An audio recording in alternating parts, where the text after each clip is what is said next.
Hey everyone, welcome back and happy Monday. All right, guys. Well, we're back to talk about the Real Housewives of Beverly Hills because we have taglines, we got some drama, and we also have Crystal Kung Minkoff who's speaking out about some of the drama that happened behind the scenes that we weren't even privy to. So, before we jump into all of that, if you guys haven't already, go ahead, pop off in the comment section. If you're not subscribed, get subscribed. Definitely don't forget to hit that notification bell. And yeah, let's jump right in.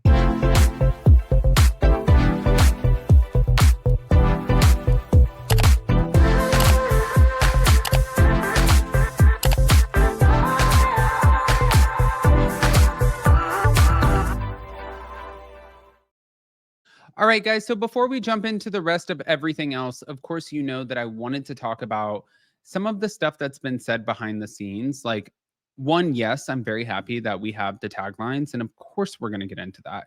But when we have behind the scenes drama that castmates are sharing, especially castmates that are no longer on the show, that's when I'm like, oh, yeah, I want to dive into that. What happened? Well, this is what was said. So you were there for the squash the beef. So you watched What? your girl Luann go up against her. That felt very awkward.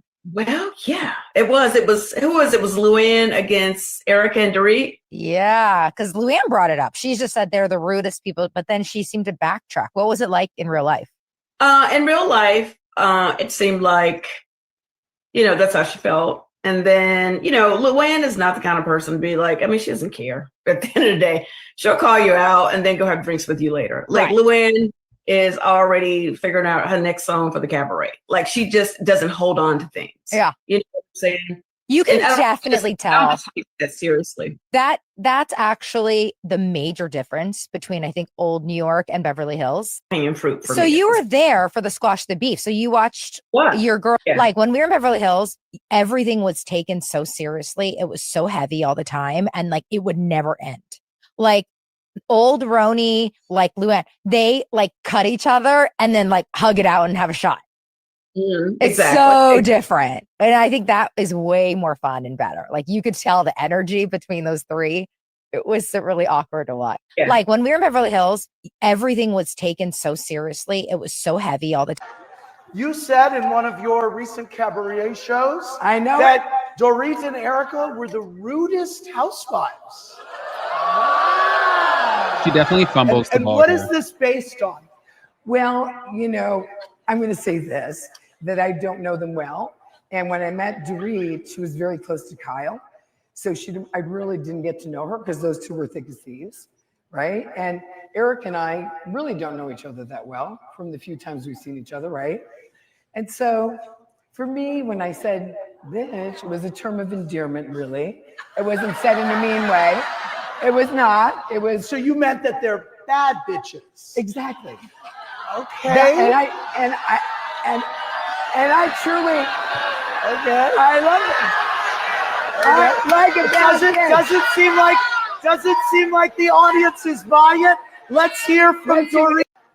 You said in one of your recent cabaret shows, Dorit and Erica, who I think would both consider themselves bad bitches. Well, Dorit and I spoke about this already, Yeah. right? Well, I And just heard. Explain that to her. Chanel had told me that you had said that, so I came up to you and I said, I just heard that. Was I rude to you? Because I Right. don't remember that. And- Well, standoffish. I would but say. I didn't understand what. So Kyle and I being close, what does that have to do with me being rude to you, though? Last BravoCon, you guys were like hanging, which is cool, and not like all uncool.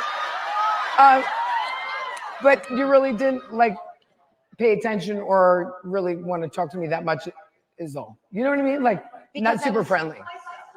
Erica, anything from you? No, I'm good. Okay. I'm good. It's good. It's Okay. good. I don't think we're gonna squash it. Thank you, lady. Dorit. Okay.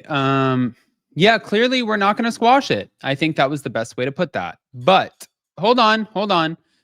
Since we're talking about the Real Housewives of Beverly Hills, you guys know that we got the premiere this past week. But right after the premiere, thank you to Queens of Bravo, you always, and I don't even know why they do it this way. Like, I don't know why it takes so long to get the freaking taglines. But Sometimes it takes like 2-3 episodes. This time it's only taken 1. It was the premiere episode.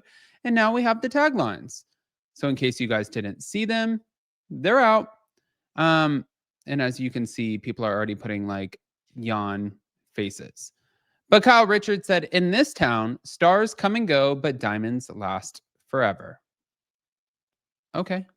I mean, clearly we can see where she's going with that. Rachel Zoe said, I die for fashion, but now I'm living for me. I mean, it's on brand. Bo said, I turn ambition into an art form, and I am the masterpiece. Okay. I don't know if that's my favorite. Sutton Stracke said, I might live on a main road, but I definitely bring main character energy. Not based off of the premiere, girl, you don't. On the premiere, we were wondering because you had everything out on the line. You had, and listen, you put it out there, but like people were questioning why your husband wanted his last name back. People were questioning why Garcelle didn't want to speak with you anymore. People were questioning why Abby and you had some sort of falling out that hasn't been particularly clear. I don't know. And it also seemed like you were just sort of caving and being like, I want to be friends with all of you. That didn't bring like main character energy. It just kind of brought like, I'm going to do what I need to do. Anyways, Amanda Francis said, I didn't marry into money. I manifested it. Erica Jane said, survival is not my, well, survival isn't my super or my story. It's my superpower. Okay. I like that. And then finally, Dorit said, I'm unfiltered, unbothered, and finally unburdened. Clearly, that is a dig at her ex-husband.